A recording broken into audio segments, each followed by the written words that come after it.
আজকে বলবো শরীয়তপুরের ডামুড্ডার শতবর্ষ পুরনো এক শিল্পের গল্প। এটি কামার শিল্পের গল্প।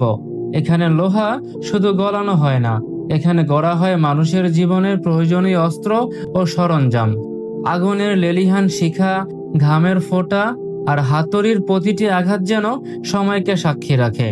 এই কাজ তাদের কাছে শুধু জীবিকা নয়, এটি পৈতৃক ঐতিহ্য, রক্তের ভেতর বয়ে চলা এক গর্ব। দা, বটি, কাস্তে, প্রতিটি ধাতব সরঞ্জামে মিশে আছে এক একজন কামারের পরিশ্রম আর ভালোবাসা। বাবার হাত থেকে ছেলের হাতে, প্রজন্ম থেকে প্রজন্মে বয়ে চলেছে এই শিল্প।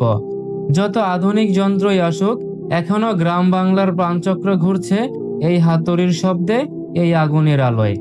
ডামুড্ডার কামার শিল্প শুধু একটি কাজ নয়, এটি এক অমূল্য ঐতিহ্য, যা মনে করিয়ে দেয় আমাদের গ্রামীণ শেকড়, আমাদের সংগ্রাম আর আমাদের গৌরবের ইতিহাস।